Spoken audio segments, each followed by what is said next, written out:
So thank you. Christian's and I go back to 1995 in Berlin. So he's been helping me out for many years and is doing so again today. Thank you. The idea that democratic government relies on a free and independent press to keep government officials and other people with power and other entities accountable, and to keep voters and citizens informed with the facts they need to make judgments is just axiomatic. We all believe it, as did the founders of the country.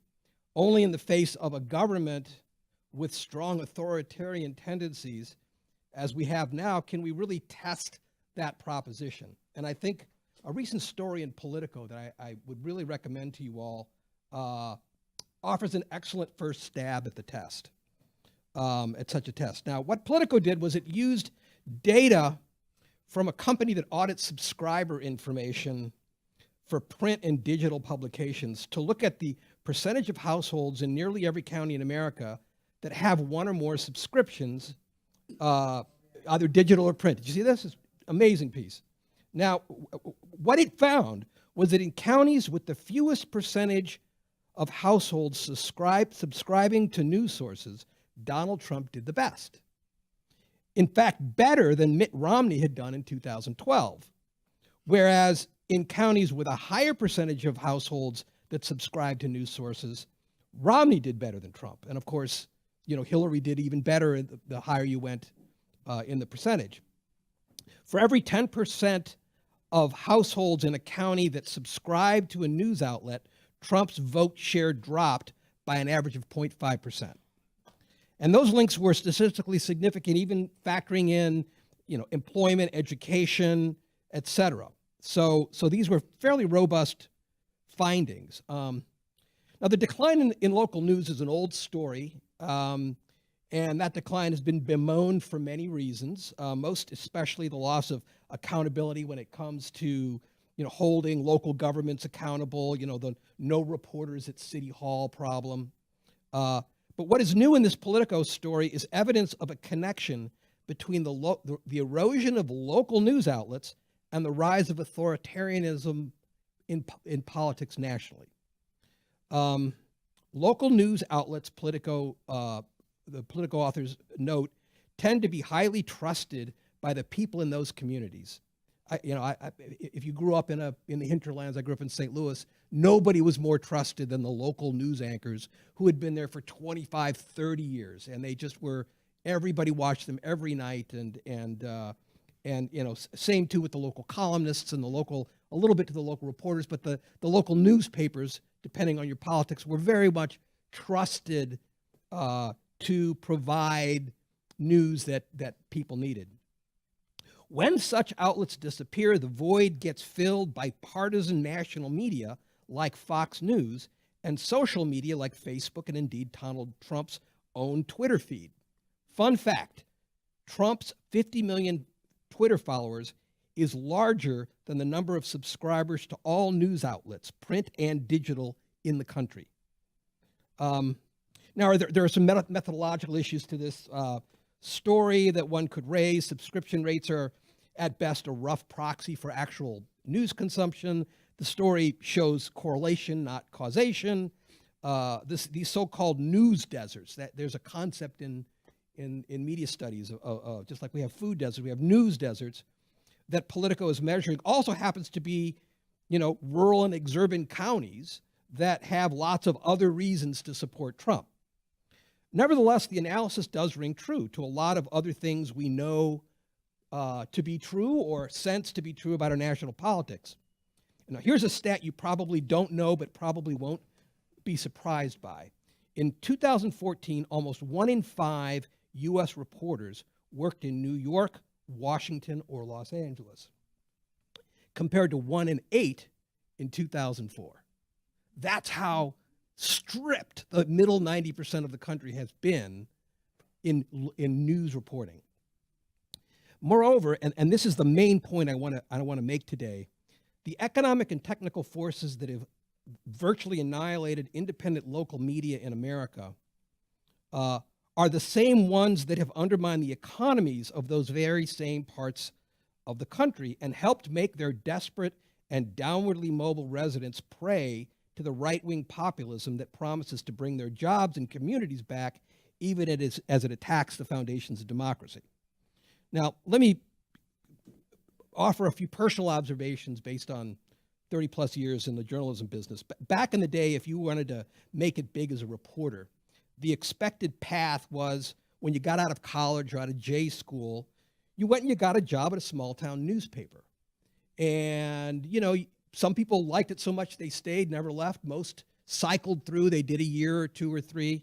That benefited the papers. They got young, hungry reporters at a low price. But it benefited the reporters in that they took away experiences of exurban, rural, small town life that they otherwise wouldn't have, and connections to those places which they would carry on throughout the rest of their career.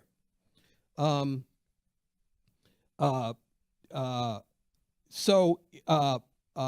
didn't personally follow that particular route, but I did become at a young age the correspondent for a news magazine, U.S. News, in the Midwest. And the dirty little secret that I quickly learned was that almost all of my story ideas came from reading local and regional papers, right? And my editors thought I was brilliant. I was just reading other people's stuff. And, you know, if you've been a foreign correspondent, you know that's how the game is played. Local coverage, local reporters are your translators or your fixers. You know, you're picking up stuff from them. So there's at the local level is where the reporting first happens. And so, you know, when you ask yourself, how is it that neither the press nor political operatives in Washington had sufficient sense of the groundswell of support Donald Trump was building in rural and small town America? You know, certainly one of the reasons was the severing of the ties between national journalists and small towns. Another fact most people don't understand is that even here in Washington back in the day, local and regional newspapers had a huge presence. Each of the large regional newspapers had 2, 3, 4, sometimes a couple dozen reporters in the Washington bureaus whose job was to follow, to cover the local congressional delegation and the industries that were important to that locality. They were often, these journalists, more knowledgeable about the most knowledgeable members of the press on those particular policy areas. And moreover, they understood how to write about what the substance of Washington, what Washington does, the grants, the regulations, the bills, in a way that made sense to local people because it was tailored to what they knew and what they cared about. Even small towns that couldn't afford to send a reporter would hire a firm like States News Service. Anybody remember States News Service? Right? States, they had a whole business model where they would hire young people and say, all right, you're covering HUD for the Northeast. And that's what you did. And you wrote 20 stories on UDAG grants that were sent out that day, each tailored to different local markets. So the public understood what was happening in Washington, where their tax dollars were being spent, how they had somebody asking tough questions and so forth. Now, today, the vast majority of those Washington bureau jobs are gone. Very few regional or local papers can afford them. States News Service is out of business. But that doesn't mean there aren't a ton of reporters in Washington. There are more than ever, actually, but they're basically two kinds. There's reporters for national publications like the Post and the Times. They're predominantly covering politics. Some of them are doing great government beat reporting, but the eyeballs are in politics. And the other group are what we call the paywall journalists. And these are journalists that write for Politico Pro and some of these other, Bloomberg Government. And there's just hundreds, maybe thousands of these journalists. And they cover the substance of government with minute detail, great accuracy. There's fantastic reporting. None of us ever see a lick of it because it's written for an audience of lobbyists and hedge fund managers and Hill staffers and think tank people who are narrowly focused on that issue. So the American public basically doesn't have anybody explaining to them what's going on substantively in Washington. And it's no coincidence that the period that saw the decline of Washington coverage by local and regional newspapers also saw the rise of a palpable populist outrage in which Americans became more and more suspicious of how their tax dollars are being spent and grew to believe Washington insiders operate at ever greater levels of power and secrecy, because it's the case. It's also, I think, part of the dysfunction in Washington that is also grounds for the authoritarianism, the I alone can fix it. Think about the congressman 30 years ago who, when he stepped out of his office, there were 5 reporters from his district or 10 reporters from his state or her state willing to write a story on his hearing or his bill or whatever. There are lawmakers now who have literally nobody covering them on a day-to-day basis. The only way that they can get coverage is to go back home and go to a Rotary Club lunch. They may not even find a reporter there. And so their audience, their voters, know Congress only through the leaders of Congress that they see on MSNBC and Fox and CNN. They don't know that guy anymore. And so that person is now beholden to the leadership. He does not have a personal realm of power and independence. So to protect American democracy, I think we need to have a renaissance of fact-based, locally focused, tailored journalism in America. And I would love to, I've already talked probably past my 10 minutes, but I'll give you at least the 3 categories of solutions I think that are available to us. One is philanthropic, right? The rise of nonprofit journalism. The Washington Monthly is a nonprofit. We have income from advertising and subscription revenue, but mostly we get grants from foundations. There's local news like Texas Tribune.